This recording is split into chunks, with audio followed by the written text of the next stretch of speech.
And right now, hey, welcome everybody. I'm talking to Adam Klasfeld from All Rise News. Welcome to the breakdown. I'm Allison Gill. You know me as Mueller, She Wrote, and I host 9,000 shows. I'm not going to talk about them right now. But we wanted to jump on a Substack Live because we got a little interesting piece of news that I don't think we knew about previously. That in discovery for the vindictive and selective prosecution motion filed by Kilmer Abrego in his case, this is the criminal case now where he was charged with 2 counts of smuggling uh, non-citizens from a traffic stop in 2022 where they let him go then. But, honestly, I think when we learned this week that those MS-13 members that Bukele wanted back were actually government cooperators, I think that these 2 charges came about by the Donald Trump administration and perhaps the State Department not wanting to release that agreement in discovery in front of Judge Sinis in the Abrego case. So to shut that discovery down and not reveal the weird deal they made with President Bukele in order to get space and seacoat for our deportees, they charged Kilmer Abrego with these 2 ridiculous charges. And so he has filed vindictive and selective prosecution, much like LaMonica McIver in New Jersey, much like Jim Comey in is it Virginia, Maryland, somewhere, Virginia against Lindsey Halligan. And so, but as part of the discovery in vindictive and selective prosecution, he issued some pretty high level subpoenas. And I wanted to ask you, Adam, and I wanted to talk to you today, again, thanks for joining me, about why such high level depositions are being sought, and what kind of information is he looking for to bolster his vindictive and selective prosecution motion? Well, we know that the most prominent official who's he's subpoenaed is Todd Blanche, and we know it not through one of Abrego's own filings, but from the government's filings in a footnote where they mention, I'm going to read the footnote, I printed it out, that apparently on October 20th, defense counsel for Abrego subpoenaed the deputy attorney general, the associate deputy attorney general, the counsel to the deputy attorney general, and 2 HSI agents to testify, actually not at a deposition, at the hearing itself. There's going to be an evidentiary hearing on November 4th and November 5th. So we could My see bad. live testimony in a federal court in Nashville if Abrego succeeds there. We know so it was first disclosed in the footnote of the government's motion here, and they said they're going to try to quash it. Now, it's usually very hard to get a high-ranking DOJ official to be on the witness stand. So I'm going to read the precedent that they cite. They haven't filed the motion to quash, but here's what they say, citing D.C. Circuit precedent, not the relevant circuit for Nashville. Top executive department officials should not, absent extraordinary circumstances, be called to testify regarding their reasons for taking official actions. Here, at the heart of the vindictive prosecution motion, the reason why Judge Crenshaw had called for this extraordinary hearing is because Todd Blanche himself went on Fox to say, we opened this investigation into Abrego because a federal judge in Maryland questioned us, and heaven forbid, a judge questioned us about our reasons for deporting. Deporting is a lofty word to describe hustling someone onto a plane against the express terms of a court order, but whisking Abrego and other people out of the country into a foreign, abusive, torturous prison of Bukele. So right now, that a judge could easily find that that's extraordinary. You have the fact that in the very order calling for this hearing, he used words like tellingly, strikingly.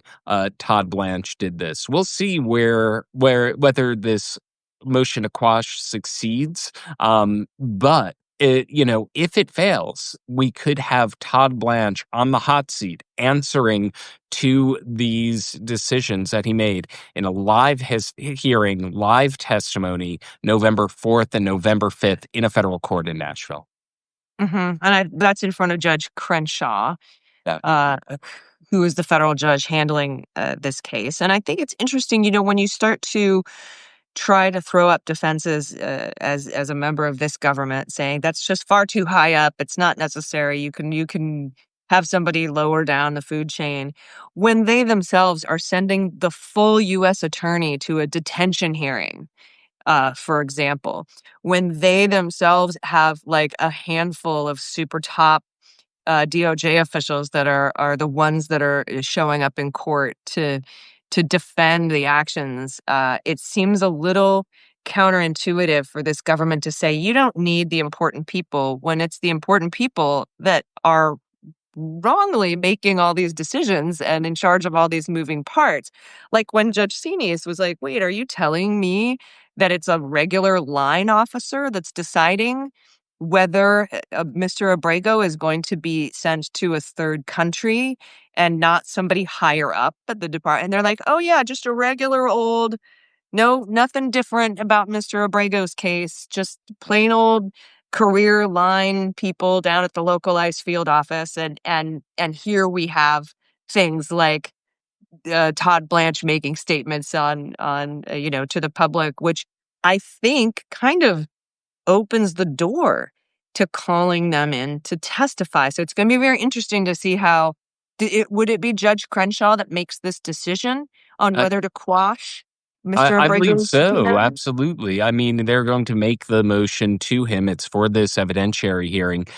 He's the one who said that tellingly and strikingly, Blanche went on national television and said this, which would appear to be the very heart of vindictive prosecution. That vindictive prosecution means you're opening up a case because of one's exercise of one's rights, like challenging their detention in a Salvadoran prison. You mentioned Judge Zinis, and the last time there was a recent hearing, I attended it in Greenbelt, Maryland. And it's very interesting because now some days have passed since that hearing. And during that hearing, uh, Abrego's attorneys said, look, we told the government we would agree to have Kilmer Abrego Garcia be deported to Costa Rica.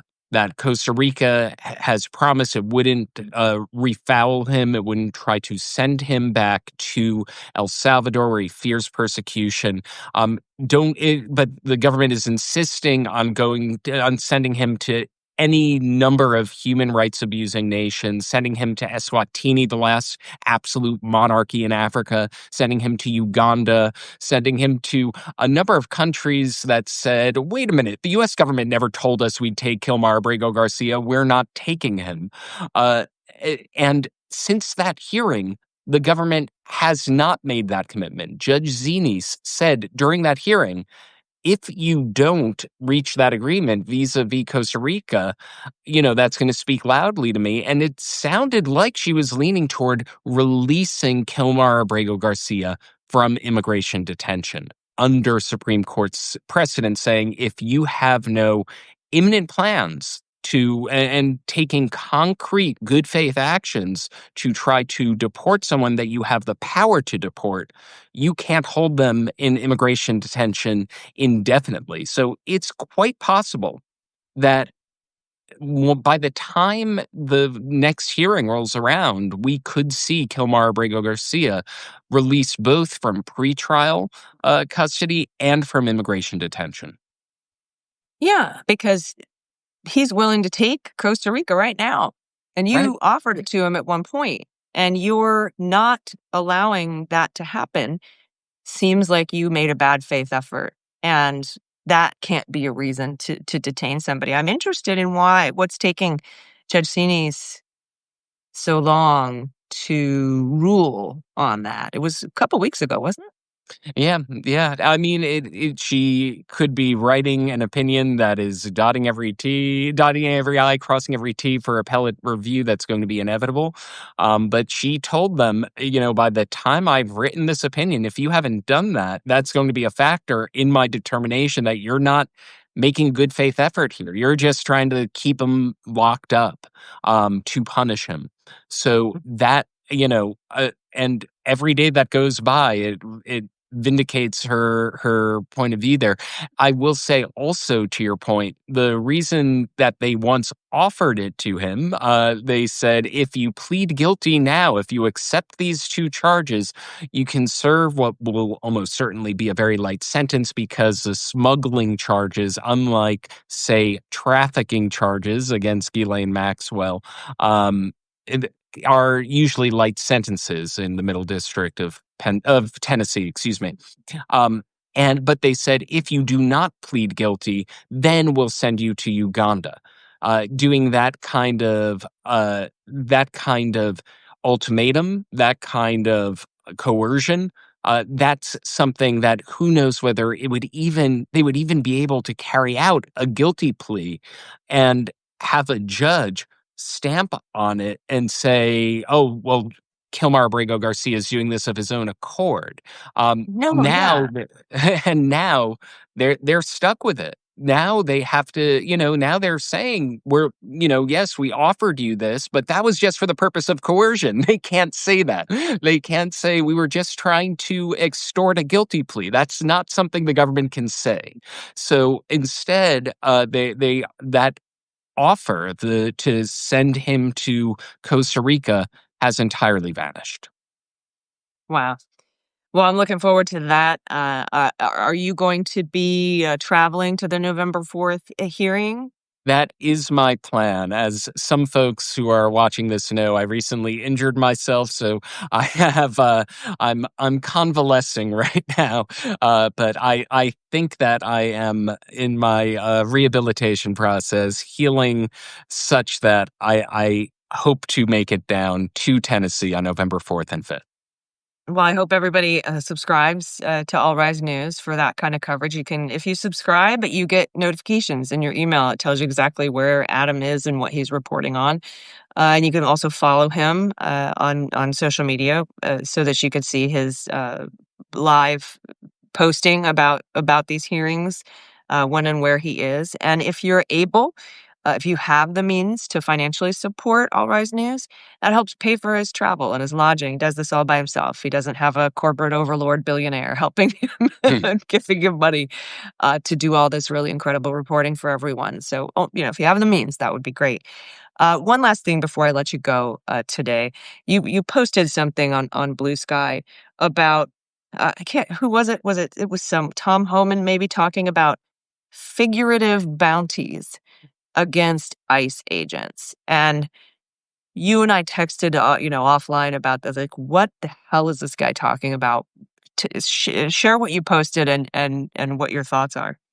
Well, the question at the forefront of my mind, and the one that I asked publicly to the U.S. Department of Justice, was, what on Orwell's green earth is a figurative bounty? A figurative bounty. I just, forget about it as a matter of law, as a matter of the English language, they say anyone who puts a bounty, either figurative or real, on a federal enforcement officer, whether they are a gang or a California state or local representative, will face the wrath of the Department of Justice. And that, I'm paraphrasing very, very slightly. And it you see a lot of this overheated language from official government accounts. You see government representatives referring to the quote unquote doxing of ICE agents by reporters who are saying there's ICE activity during a raid that they're covering for major newspapers. That doxing, that is a word that conveys serious things, like, for example, the threats against federal judges when people send pizza deliveries to judges' houses to communicate a threat known as pizza doxing. That's what they're trying to conflate the normal accountability mechanisms of the federal government. And it seems like the Department of Justice, on an official account, was communicating some sort of um, uh, threat to California lawmakers who they accused of figuratively putting a bounty on federal law enforcement officials' head. So it would be good for the public to be able to have some ideas about what they're talking about that's not masked through this political language. We talk about Orwell, that political language, how he is, 1984 communicated all the ways in which the political language uh, can obscure how political language makes, in Orwell's terms, murder respectable. Um, and so, in that particular case, I guess the reason that I pointed that out, the reason that I posted that, is that there's to make people pay attention to the abuse of language, that clear communication. What does it mean to dox? When a federal law enforcement official says the public is doxing uh, federal agents by saying there is a raid happening right now in, for example, Chinatown, New York. We don't have a secret police. We do have a free press. The Constitution enshrines one of these two things. And I think it's important to push back when government accounts even if it seems a small turn of phrase, even if especially when it seems unaccountable, when it seems trivial, uh, force people to say what they mean and mean what they say. Yeah, and And especially when it can be used as some sort of a justification to send out National Guards to say, well, the figurative bounties that Governor Newsom and Mayor Bass are putting on ICE agents' heads, or the developer of the ICE Block app for letting users point out where ICE officials are. That's figurative bounties is a danger to ICE and DHS and federal agents. And because we're in danger, we have to have the National Guard come out and the Marines come out and protect us. right. I know that you'll be looking for that language in court filings Mhm. on defense of deployment of the National Guard to Chicago or Portland or I think San Francisco, but then he withdrew that idea. So when you see, let us know when you see the figurative bounties language in a filing justifying the deployment of troops to protect ICE agents. I expect it to be out there at some point because, again, they're just trying to justify their need for this additional level of protection, which most judges have said is completely unnecessary, including the Seventh Circuit and most people on the Ninth Circuit. But we could talk about that another day. Adam, it's been great to talk to you. Everybody, make sure you subscribe to All Rise News. Look out for those hearings on November 4th and 5th. You follow Adam; he's going to let you know exactly when and if these subpoenas for folks like Todd Blanche to testify live in front of Judge Crenshaw are actually successfully quashed by the government, or whether lawyers, really good lawyers working for Mr. Abrego, are going to have a chance to question them in court. Thank you so much for your time today, Adam. It's been great to see you. Great to see you too. Thank you again, Allison. We'll see you all very soon. Bye bye. Bye bye.